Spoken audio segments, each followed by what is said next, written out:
Voy a contar una historia de aparecidos. Uy, qué miedo.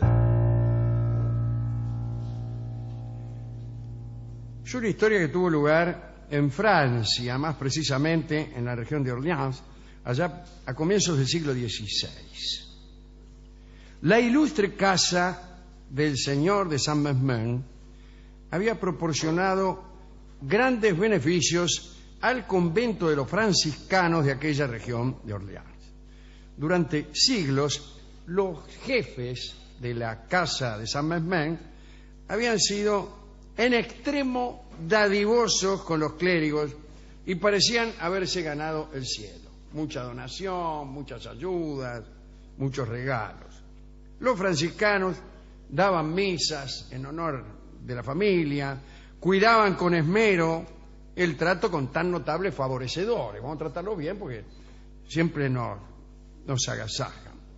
Una de las ventajas de la familia Saint-Mesmin era que tenían derecho a ser sepultados en la iglesia. En vez de ir al cementerio, qué sé yo, cuando se moría alguno, lo sepultaban ahí en la iglesia. Un privilegio ganado a base de dádivas. En el año 1534 murió la esposa del que era en esos tiempos señor de la casa, ¿no?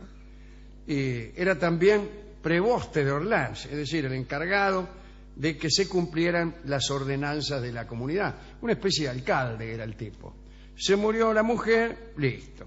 Monsieur de Saint-Mesmin, creyendo que sus antepasados ya habían dado mucho a los frailes, hizo nada más que, para que se ocuparan del sepelio, una pequeña donación y nada más. Muy poco, o al menos les pareció poco a los franciscanos. Bueno, rezaron por la esposa, le dieron las exequias correspondientes. Por primera vez, la casa ilustre de Saint-Mesmin había sido poco generosa con la orden de los franciscanos. Y eso detonó un asunto notable. Los franciscanos a cargo de los funerales de esta finada señora de Saint-Mesmin se llamaban Jean de Raspillieu y Maxime Mesnard. Eran dos frailes. Se habían encargado. La enterraron a la mina, que se ocuparon de todo. Y disgustados con la avaricia del viudo, pensaron primero en desenterrar a la difunta. Ay, qué feo. Con la idea de exigir una paga mayor por sus servicios religiosos. Pero se arrepintieron de semejante ultraje. Entonces pensaron un plan un poco más sutil. Un buen día, los frailes Raspillieu y Mesnard aparecieron con los rostros desencajados entre los pares de la orden, ¿no? Y aseguraron que la afinada esposa de Saint-Mesmin se les había aparecido. Y aseguraron también que había dicho lo siguiente: estoy condenada como Judas, porque mi marido no dio al convento lo que debía dar. Muy bien. Estos franciscanos que hemos nombrado no eran hombres de muchas luces, ¿no? Y el jerarca entre todos los frailes se dio cuenta de que era una truchada, ¿no? Que Mesnard y Raspillieu querían sacar algún dinero al señor de Saint-Mesmin para que su esposa descansara en paz. Entonces los llevó aparte y les explicó que no era conveniente que la aparición dijera que su alma estaba condenada como la de Judas. Porque si esto era así, dijo el capo de los franciscanos, no la podría salvar ni todo el oro del mundo. Y entonces no podrían recibir nada del marido, Mesía de Saint-Mesmin. Entonces, apercibidos por aquel superior más erudito, los franciscanos cambiaron de táctica y decidieron ubicar a la muerta en el purgatorio. Mesnard y Raspillieu prepararon otra vez sus caras de espanto y fueron hasta la casa del señor de Saint-Mesmin y le dijeron que su esposa había aparecido y que había dicho lo siguiente: estoy en el purgatorio, no gané el cielo porque mi marido no dio lo que debía dar. Franciscano, franciscano, a mi esposo cuéntale que estoy en el purgatorio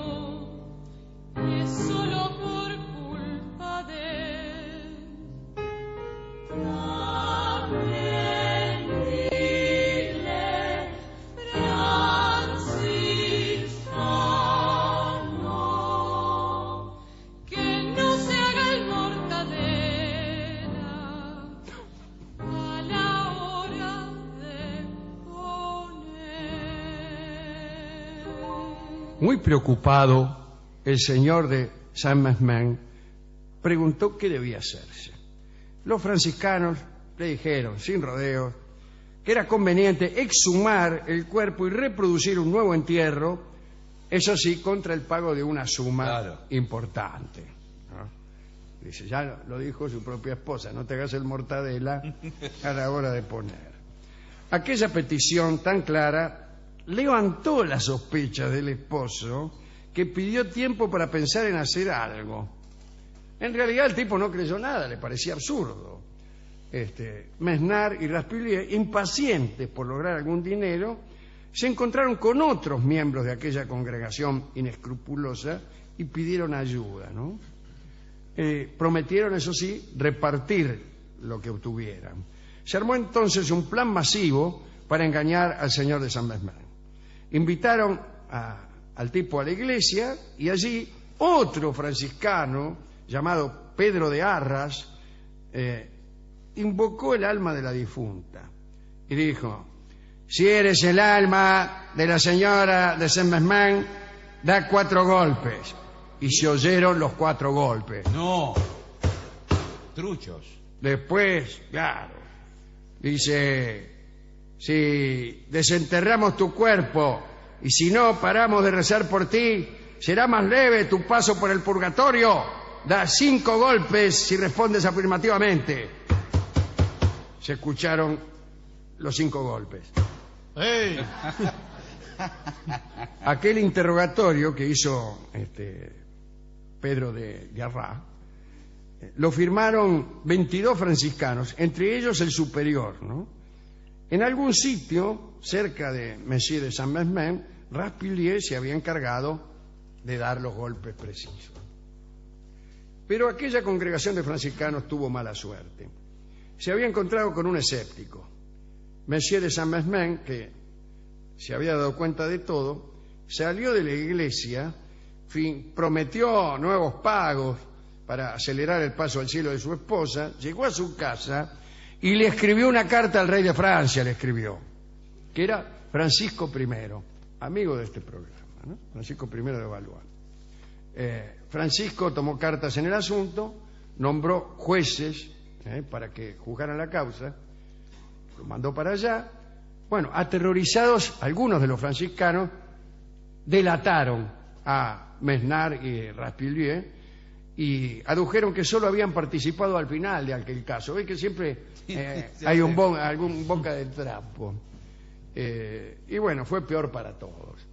El procurador general pidió que los franciscanos fueran quemados.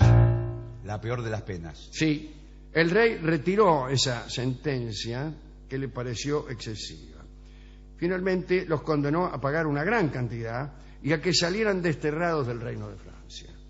Esa sentencia a los franciscanos de Orleans quedó fechada el 18 de febrero de 1534.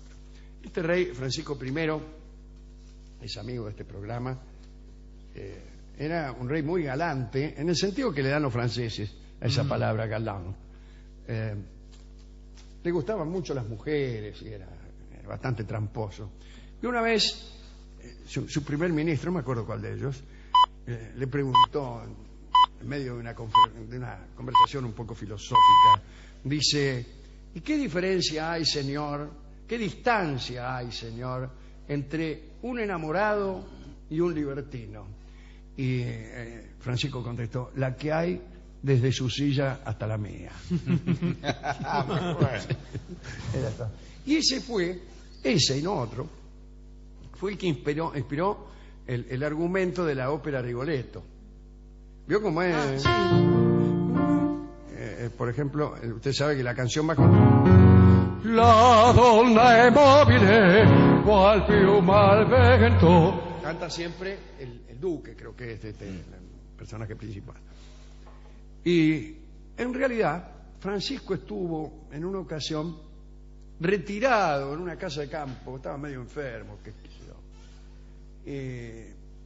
y escribió en una pared con un carbón: la mujer es inconstante. ¿Cómo? La mujer es inconstante. Y La donna è mobile. Después se hizo el argumento, que en realidad está basado un poco en Francisco I, pero el protagonista ya después fue un duque, un noble de tono menor, ¿no? Pero ese es el origen de La donna è mobile.